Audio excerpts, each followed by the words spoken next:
I've discovered a lot of vulnerabilities. I can get whatever I want, even without knowing the name of the employee. I can get their names, I can get their passwords, I can log in using any account, even they don't know.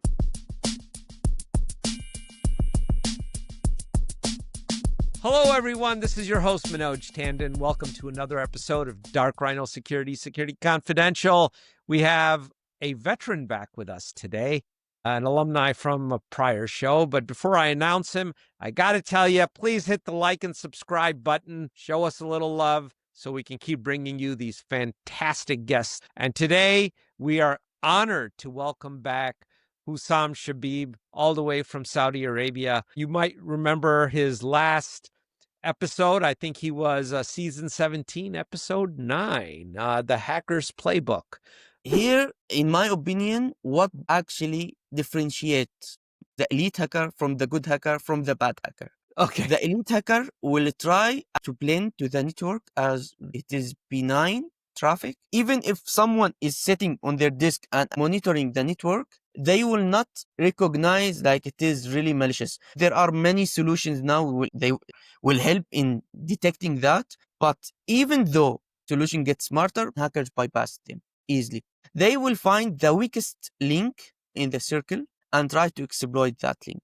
Check that. We'll link to it up there and click on it if you want to go listen to that episode. But those of you who might be new here, just very quickly, he is a real expert and practitioner in the field of cybersecurity, specializing in penetration testing, digital forensics, which we're going to talk about. We didn't get to it last time, and hands-on expertise. Thank you, Husam, for being on the show. Welcome back.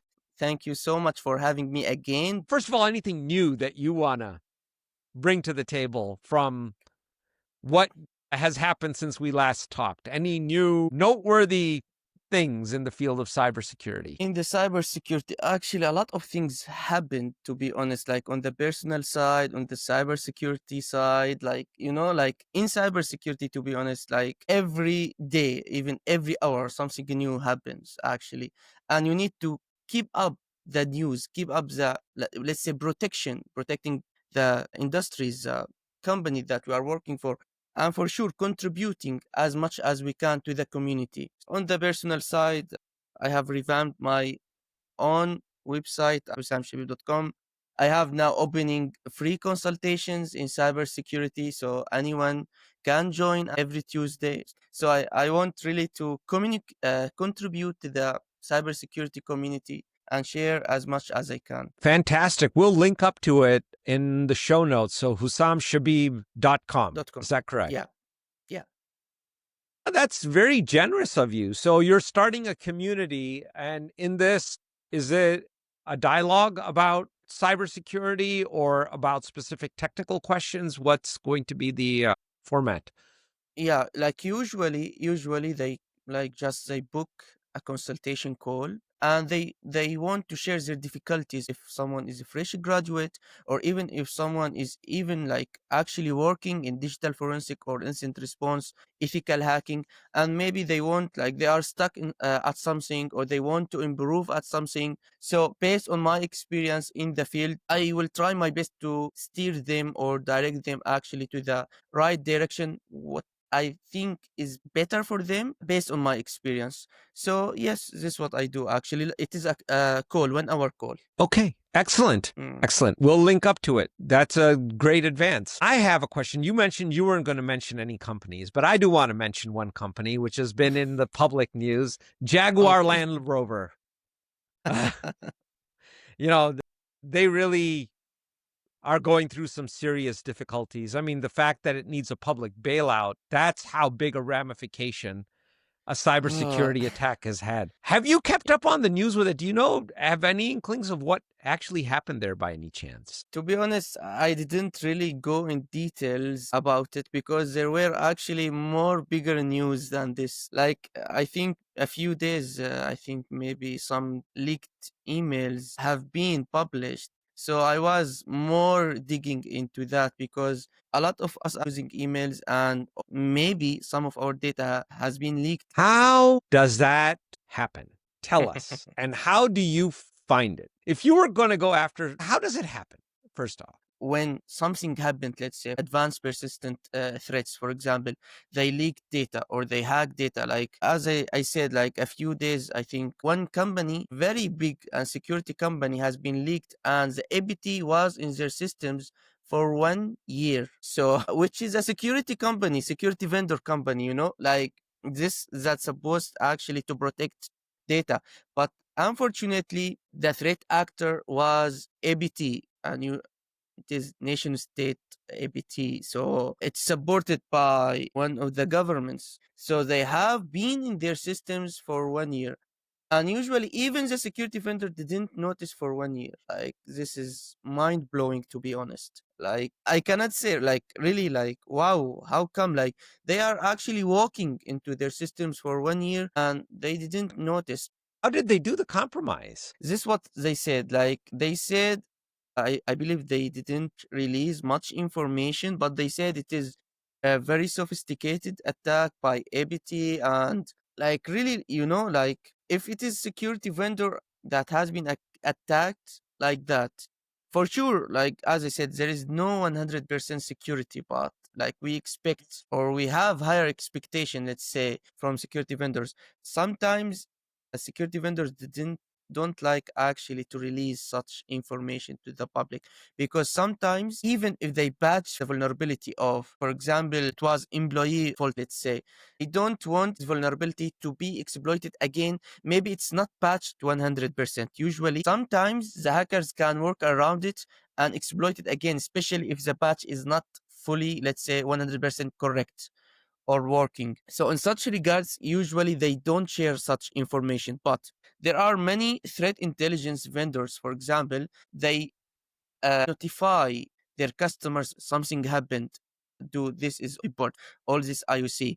Sometimes they want to sell information, but not in this case, because in this case they actually extracted part of the source code of the company. So the the solution, they took part of it, like the source code itself. So like it's really crazy, to be honest, like to be in such let's say level, to be unnoticed in 1 year, you Well, in a company, well, security company. is it though, Husam? And here's why I say that. If it's a nation state actor, whether whoever that may be, just at in Russia, the GRU has 5,000 PhDs who wake up every morning, whose only job is to figure out how to crack these systems. With that kind of brain power at the NSA in the United States, that's what these agencies are doing, right? They are trying, they have a vast, the kind of resources that we can't even imagine. And who knows what's happening in China or North Korea or any of these other places, right? And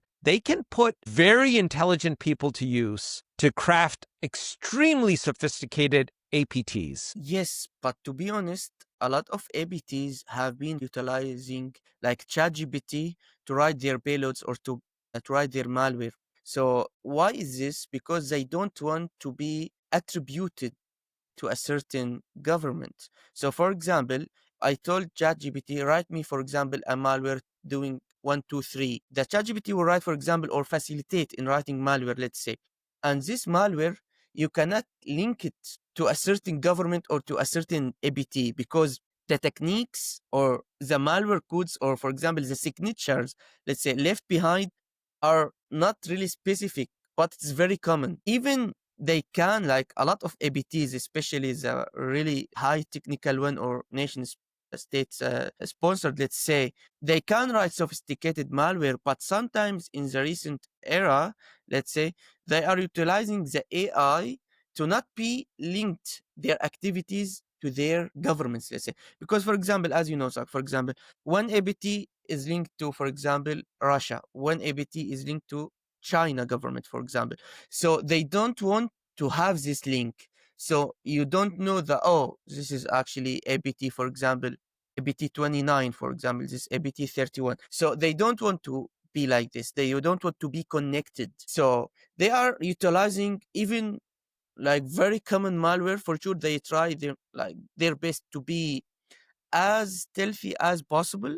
like to not be, for example, detected by EDRs, AV, or any other security But then it vendors limits products. them, Husam, right? Because let's look at the SolarWinds attack. Okay, very Yes, sophisticated engineering went into yes, that, right? yes, ChatGPT is incapable of yes. architecting something like that. Requires real intelligence with a human being that. Yes, this why, especially like I said, like sometimes they really craft very stealthy, let's say, malware. But using ChatGPT, as I said, like first, it is very common on all the internet. Second, like you can, like anyone, to be honest, can search and find malware related to that because ChatGPT will take from the internet. So they will just facilitate the searching for you. It cannot really, like write like generative, let's say, its own, like no, it will take from the internet, from like maybe Right. Reddit, maybe GitHub, any other Right. forms. Yes, so for sure, for high level attacks, they will craft something that like ADR killer, like they will go unnoticed, and for example running on memory only, for example, so it will not leave really traces on the disk. So let me ask you this then. How would you, as a forensics person, find something like a hollowed out process that appears, Yeah, legit, yeah, very. but it's really not? Yeah, that's amazing question actually. Like, and based on that, I have built a website. It's called memoryforensic.com. So it's Okay. like almost only for memory forensic. It has like a lot of tutorials, links, challenges, samples for memory forensic. And on that, I have shared a lot of knowledge. For example, in Holo, process, usually they create, for example, let's say process path, they suspend a legit process. So, for example, let's say Notepad, they put it in suspended state. So, for Okay. example, it was working, so it's now suspended. Then they, for example, they will have the payload written in that suspended state in one, for example, memory section. Then they will activate it and link it, for example, something Okay. like this. So for me, if I noticed, okay, for example, service host svc host dot exe, okay, it's running, it's okay, it's fine, like nothing wrong. But in memory forensics, like especially like memory only or memory only, let's say malware, you need to perform memory forensics. And in memory forensics, there are many steps actually you can do to, for example, check for the hollow process. For example, sometimes they actually link, there is like a lot of process injection, let's say, attacks. So I will just talk about few. For example, sometimes the malware will take a malicious DLL and import it, for example, the some of the function of Sure. or the DLL. So what we do actually, we need to check the process itself and check, for example, the path DLL. Is it, for example, from 6032 or not? From temp folder, for example, okay, this will raise suspicion. Why the DLL is this in this place? Like, is it really needed by this process? Does this process actually utilize this DLL? Because as we know, the DLL are just like functions to be, for example, dynamically imported, for example, to utilize certain functions in certain, like, for Sure. example, Yeah, it's a yes. dynamic link So library. That's what it exactly. stands. So Right. exactly. So why it is in that place? So we need to compare actually the, for example, if the process in place in, like, or let's say running from temporary places, weird places, not standard places. This is, for example, one point. Another point we can say the parent-child relationship. So for Okay. example, for example, this must have, for example, the parent, for example. So why the service host is the parent, for example? Okay, why? So the parent child process, like for example, this process, the parent process must initiate, or actually, let's say, yes, initiate this process. So the process that initiated the second process will be considered as a parent. So in memory forensics, when we do our investigation, we will check, oh, this process is under this process, but this is not the standard parent. So this is another point of suspicion. Why it is into different parent? Like there are, especially for example on Windows, there are parent child hierarchy, for example. Yes. Like, yes, a lot of parent processes have child processes that are almost always the same. And more on that, like sometimes they will tell you, for example, in LSAS, for example, in LSAS, you must have, for example, one LSAS, for example, as a process. So, for example, when you are investigating it, okay, there are two LSAS. Why? So usually, not usually, it's certainly something suspicious here because LSAS it's like running once, like you don't see two LSAS, for Hmm. example, and LSAS that the keep the credential, the let's say of the Windows. So, and because usually also the threat actors utilize LSAS to dump credentials. So, like LSAS is very important target to the attackers. And usually sometimes they make, for example, LSAS without S, for example, at the end. So it seems less suspicious.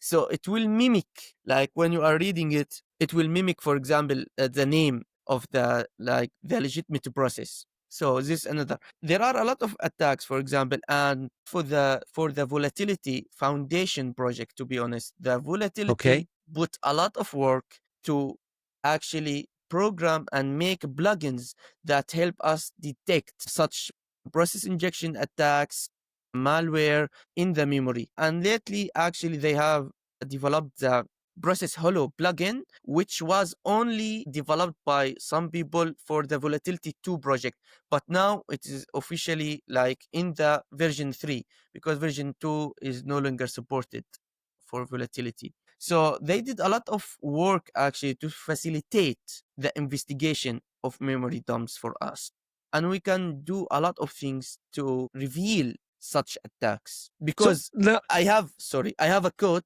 you can run, or you can run, but you cannot escape. You can, yeah, yeah, especially, yeah, for malware, so, so it must run. now let me ask you this, not being a software architect, is it not somewhere like when you're developing software for the Microsoft platform or any platform, is there nowhere in the standards that it lists that you have to list out what processes you will spawn and so that the system knows that these are legitimate, and are those processes not signed by the OEM when they are spawned? Mhm. Because if that were to be the case, then it would be much easier to find these malicious processes because they wouldn't be signed. They wouldn't be. Yes, but to be honest, there are many, many, many programs that even like as you said, like for sure programs that sometimes when you click on it, they will tell you, oh, this is not trusted or something like this. Because yes, a lot of legitimate programs are not signed. So if we only consider the signed one, it will be a huge limitation actually. Like you will not use a lot of programs because a lot of I know like for like best practices in security to have such things. For sure, I agree. But to be honest, a lot of programmers and, as you say, software architects, they don't do that.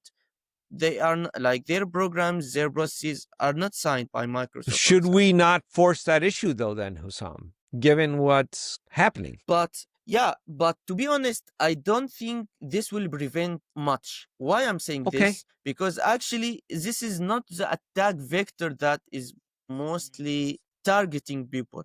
Like, okay, this is happening after something happened. Like, for example, a vulnerability being exploited, someone is clicking on one phishing link, someone is leaking information, or his data or their data actually has been leaked. They are utilizing such social engineering. So the attack vector, the foothold, establishing the foothold usually is not like that. This happening afterwards, like when something Okay. won't. Yes. So what I'm trying to say is reducing the attack surface from the beginning. Because if I am a hacker, I will find my way if I got a foothold. Like I will try my Sure. best to have, like, for example, as you said, like privilege escalation, being very stealthy, targeting a specific thing that will not raise suspicion. Like we are good at that, trust me. But the foothold, if we don't have enough at the beginning, for sure you cannot prevent it. For sure, like we cannot prevent 100%. But make it as difficult as possible. This, I think, in my opinion, much better. because you cannot really control, let's say, the programs architects like on doing that, even though it's really good. I agree with you. And you just described defense in depth.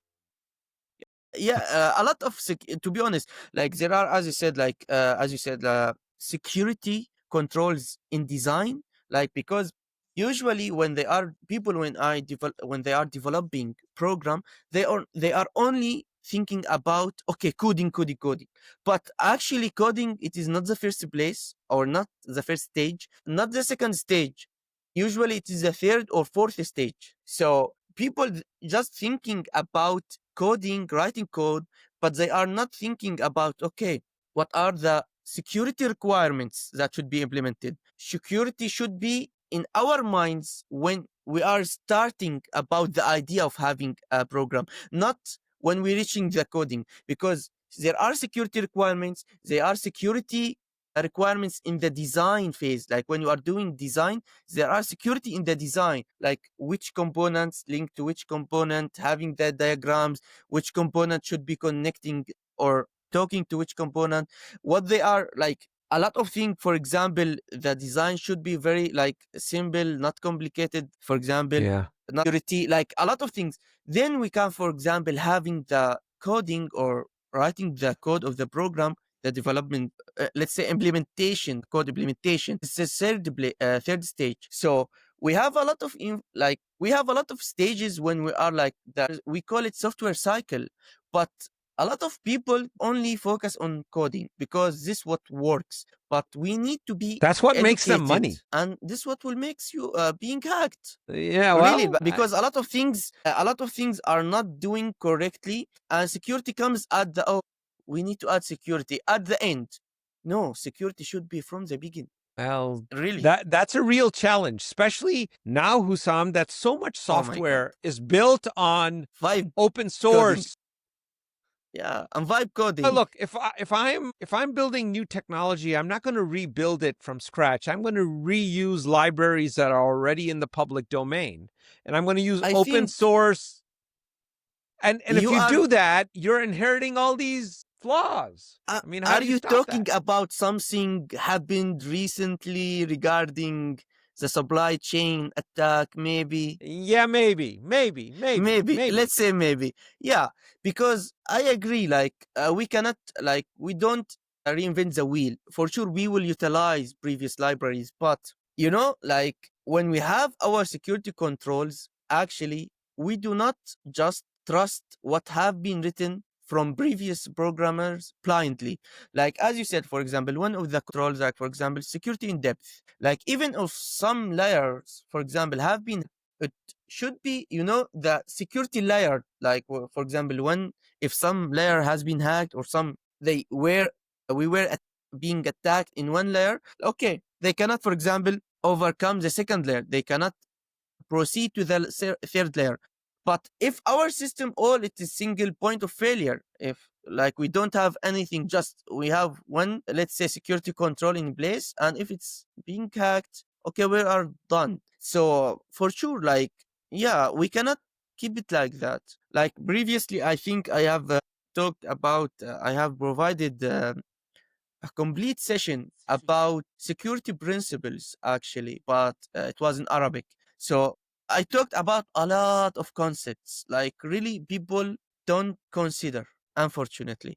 They Like we don't, need, as I because it's said, not yeah, it's not important to them when they're developing. When you see this, when you see a specification for software, it'll include the use cases, the functionality, the behaviors, the UI. Very rare. If it says anything about security, it'll be role-based security. What does that mean? What does that mean about memory management? What does that mean about disk management? Are there vulnerabilities when I'm moving data in and off disk? Is there vulnerabilities when I'm moving data into cache to the CPU? Because all these are places that I would be looking to exploit vulnerabilities to yes, get the like data. exactly, like recently I was working in a project, and we are like one client want to have some security products, and while we are implementing like the security products in their networks, we discovered that the database connection is in plain text because a security vendor, yes, it is internally, yes, like it is not public internally, but for example, this cannot remove the probability of having an insider threat, for example, having all the, for example, because only the database connection will be in plain text, but the database, oh my god, like all the important data will be in plain text. So like we are put in a very difficult situation actually, because Yeah, I've seen what you were talking about. I've seen that a few yeah, times, yes, right? And it can get even worse because a lot of times with so first of all, you said if you're going to first get a foothold. So if you get a yeah, foothold, then an external actor can exfiltrate that data, right? yeah, And if you don't have good transaction management, which should include encryption as a part of it, in place, then you can get a list of all the transactions before they're even committed to the database. I know we're getting really technical on this thing, but that no, that's I am technical guy, I I am I would technical that's guy. how I'd go about ripping somebody off. Think about that. You know, it was like, all right, let's see what you There is something worse than this, to be honest, worse than this. Let's say, if even if there was encryption internally in the intranet of a company, if someone put their hands on the guy who is responsible, for example, like the NOC, Network Operation Center, because usually they sign the certification. They have, for example, an internal certification. So all the data is encrypting using internal certification. So, for Yep, example, can take the certification, import it, and you will see all the data unencrypted, even they are encrypted, because you absolutely. hacked the person who is responsible for, like, for But you would managing this, hope, let's say. but Husam, like you look at banks, encryption key management is a critical function. And you would assume that whoever is managing that, it is done in a very judicious way. Let's leave it at that. Those keys are not readily accessible or stored in places that you can easily get a hold of it. Yes, like for example, I have worked in many, let's say, I have done many projects in multiple organizations, and one of them like was like I've discovered a lot of vulnerabilities, even they don't know. Like for example, like we can say 0 day vulnerability because it was customized products, and they were amazed how come like it is a critical vulnerability, like 9.0 vulnerability CVSS. So and like I can get whatever I want. Like I can get any employee, any password, like just like even without knowing the name of the employee, I can get his name or their names. I can get their passwords. I can log in using any account. So it is really difficult. Why I'm saying this? Because like organization trying their best actually to purchase the products, like train their employees, but still, for example, the infrastructure sometimes it's, for example, outsourced, or the programmers themselves or developers themselves, they don't care or they don't really know about security. This is why actually you can see a lot of, like you will see a lot of fights between IT and cybersecurity departments, like who is dominating who, like which dominating which, like a lot of things Well, happening usually because of this. cybersecurity loses because usually the CISO reports to the CIO. So are you going to tell your boss this is a bad idea? No, you're not going to do that. Like I'll try my best to clearly transfer the message. Yeah, well, you would, but I can tell you in practical application, most people are going to be, wait a minute, I don't want to upset my boss. Yeah, but you may be committing a very, like let's say corporate crime by doing this, because maybe really the hackers will not have mercy. No, they Do not have won't. mercy. They don't No. care. And if you knew in part of you that you were responsible or even partially responsible of what have happened, and if the management knows that, they will fire you, like for So what sure. is the average tenure of a CISO? How long do they last in a company? Look at it. 18 months. Oh my god. But oh my god, in 18 months they cannot actually implement their strategic goals, or really we cannot do anything in 18 months, to be honest, like especially if you have vision that you want the company that you are working for, like you are, because in the CISO is the highest position of the security of a company. So you are trying your best to direct the company to the best security posture in, like, even not currently, maybe in the future, but you are doing it step by step. So 18 months is very little, to be honest. It is very little, but it's maybe it's Oh gone my up god. a little bit, but it's definitely not 5 years. We'll have to get Mm. we'll have to get one of the cyber recruiters back on the show and ask them that question of how long it, if, because I remember it was 18 months and that was a couple years It back. is It's a very short duration job. very short, really. Like, really, you cannot implement a lot of things. Like 18 months is like time. Really, time is flying nowadays. Like, you cannot really, like, you don't feel the time actually. Like, week by week, you don't feel. And you got to keep in mind that it gets worse because their hands are further tied, that when they come into the organization, a lot of the budget is already pre-allocated Yes, to, for every right, year, for every year. Yes, for every we year. really, So yeah, to make significant changes, they would have to do a wait. yeah, they would have to wait. I have some patience. Maybe next year, maybe the next year. And hope they don't get hacked, because if they get hacked, then they are the ones that's going to get blamed for it. And I know there's sizzles that will say that's not always true, but it seems to hold out more true than not. Let's leave it at that. Yes, So, yes, like really, like a lot of, let's say, like I really didn't know this statistic actually. Like 18 months. Oh my god, like you shocked me really. Maybe this is in certain countries or this is the average, like globally. United States, United States. United Globally, I States. don't know. Okay. I Okay. should have. Yeah, that's correct. Globally, I Mm, have no idea.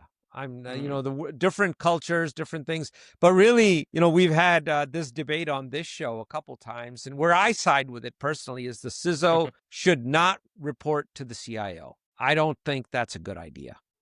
It should be an usually, independent reporting structure. yes, like usually what we, like, some organization, they don't even have the CIO. They have the CTO. And this heads, let's say, like sometimes there is fight, like who should report to whom, like for example, and sometimes they really separate it. So for example, the CISO should report to the CEO himself or themselves, herself. The CTO should report to the CEO themselves. So they are separating really the departments and the heads to whom should they reporting to. So this is a good step, but not all organization. And as I said, not all organization has. In Saudi Arabia, I think the CIO, usually the CTO, but yeah, some organization also have the CIO. Yeah. So while this entire debate is going on in the boardroom, I have to ask you, people like you, Husam, have you ever encountered a company you could not hack when you were Like hired as a penetration tester? like usually any company I went to, I discovered like A vulnerable. critical high critical vulnerabilities. Like what I mean by high critical, from 8 to 10 ZFSS that is tested, and I can like show them, for example, the impact. Like sometimes I make, for example, I wanted to test it like as a vulnerability for sure. So I was not sure how impactful it was. It went the system, all the system down actually for certain. Wow. Okay, I should not have done that, to be honest, because like you need, let's say, there are some procedure you need to take, for example.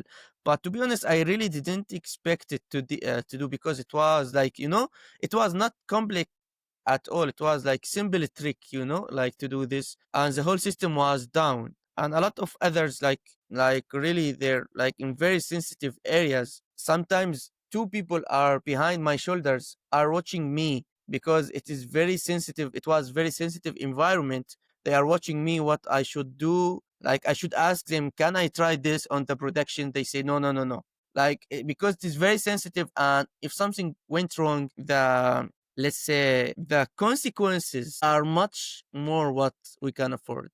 So And the, yeah, you need to ask them everything. Can I try this? Can I try this? Even though it should not be like sure, this, but but you was in proved the no point production. that you've been able to hack anything that you have really wanted to or were asked to get into. Yes, usually as I said, like got 8 to 10 CVSS, usually 40 plus vulnerabilities in some companies, 10 plus, something like this.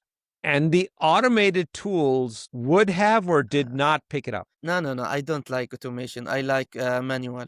I don't like only, for example, for no, no, no, even no, no. I like the manual exploitation. You for sure, like for example, Nmap, Purpose Suite, other tools. Yeah, but this like really they cannot do a lot of stuff if you don't know, or you cannot, let's say, put a lot of things like from your exploitation techniques, for example, to exploit it. Like there is some, like I don't usually, let's say, depend on automation, at least at that time. Yeah. Now, were your fingerprints picked up by the forensic tools or things that were in place, whether it was EDR or the SOC or the SIM, any? Usually we did penetration testing. So in penetration testing is different from red team assessments. In penetration testing, you actually tell the SOC or the blue team guys, okay, I am doing penetration testing. So they are aware about the assessment. But in red team assessments, yes, you should be stealthy as possible. Even though I tried as much to reduce the noise because it was on production, and in production it is very sensitive. The availability, let's say, maybe if it gets like some delay, maybe it get down. So I can like reduce the noise, but it's okay to not be as stealthy because they are already aware about it in penetration testing Okay. assessments. But yet we have the example of what you were just describing, the APT, where they were present for 1 year and nobody picked it Yes, up at a security company. a security Now, vendor, yeah. where would you begin the forensics on something like? It is very, very big. Like we even didn't talk about forensics till now. Oh my god. Well, we talked a little bit and we only have 5 minutes left, but We time didn't goes by so fast. Oh my Uh, god, like really, I didn't touch forensic, to be honest. I didn't touch it because, like, in digital forensic, like there is a long procedure that need to be followed. And because digital forensics, a lot of people don't know, or I don't think like they know, but they don't really take it into consideration. Like digital forensics has legal parts in it. Like it is legal. Like it's not just technical, it's legal process, like you can say. yes. So people say, oh, okay, okay, let's investigate, let's do digital forensics. Okay, but they don't do chain of custody. They don't check the integrity of, for example, devices, drives. Let's say a lot of things are missing in their report, so they are not really doing digital forensic as it should be supposed, like it should supposed to be. So in digital forensic, for example, let's say in this,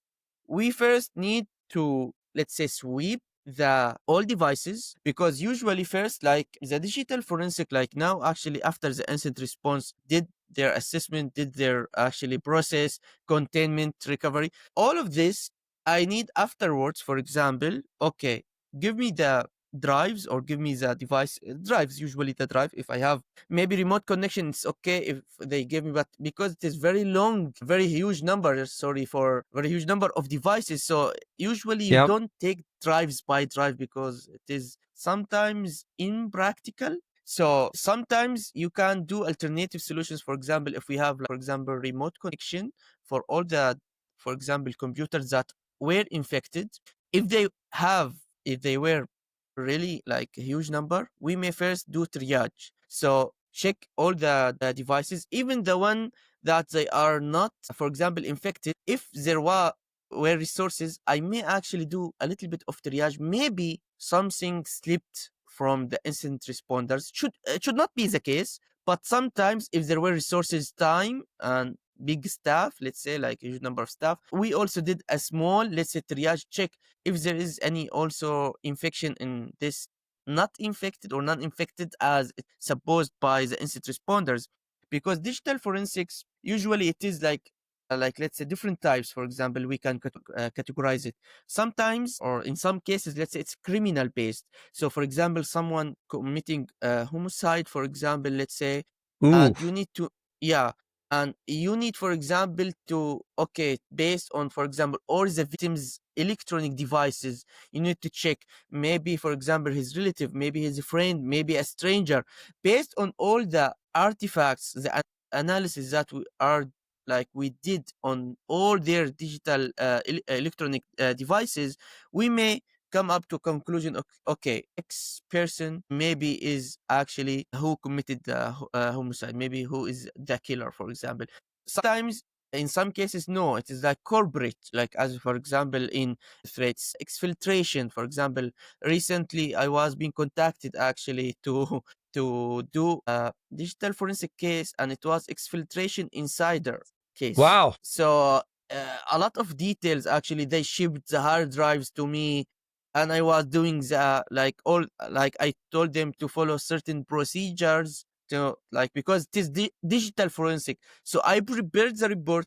So even if someone, or for example, I was, let's say, summoned to the court, or I was being called to the court, I can come actually and explain what I have done, why I think certain things should not be exist, or I have found some artifacts that actually raise the suspicion about some people, and based on a lot of artifacts and linking all together, okay, I can say, okay, a person is, for example, innocent, or no, he is the one actually who exfiltrated, for example, the data.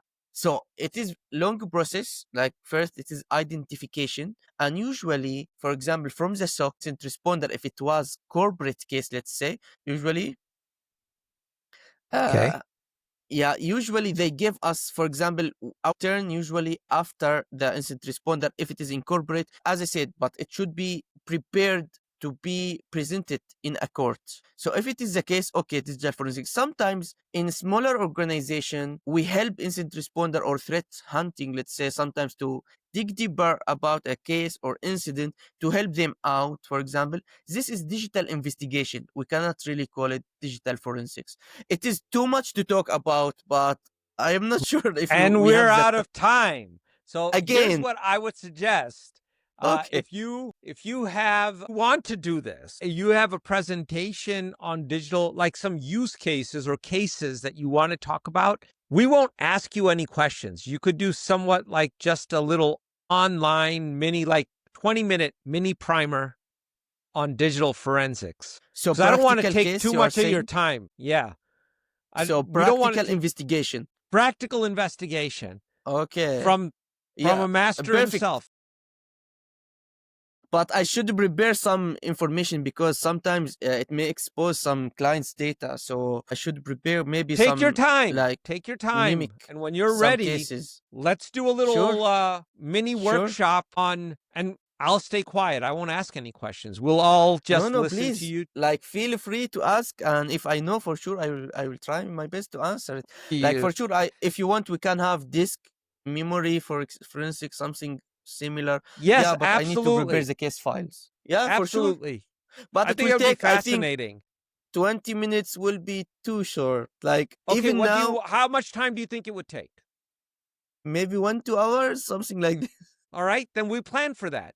Let's plan for that. Yeah, yeah, because really, like, even now, like, to be honest, like, I didn't even start technical talking, to be honest, like, and time flew, and I didn't even notice, like, oh my god, it has been like almost an hour. So for sure, for practical investigation or hands-on, let's say, workshop, especially if you can, like, for sure, if you want to ask question, or even the audience, if it was possible for them actually, like, if they can ask question, why I did that, what about my mindset, like broaching these artifacts first, not like the other one, I think it would be good. Yeah. I will see if that capability actually exists on this platform, but we'll put something together. This will be fun. Really fun, really, because to be honest, like, I didn't touch about digital forensics, like, even Oh, this session. Oh my it's god. it's always fun having this. I love talking to you. It's a Thank you, lot of thank you fun. also, really. Like, I really enjoyed this conversation, even so, like, really, like, it was ethical hacking somehow. Yeah. Yeah. Well, Husam, thank you so much. And is there any final words you would like to leave our audience with? Thank you so much, Manoj, for having me again. Absolutely. Give us the websites again. Yeah, my website is husamshabib.com. For memory forensic, if you want today, I have released a new post regarding the issues people face when they are analyzing Linux-based memory dumps. So it is a little bit long article. So it is memory forensic like this God, another resource for the community. fantastic. Husam, it was wonderful having you, and I look forward to talking to you again in the future.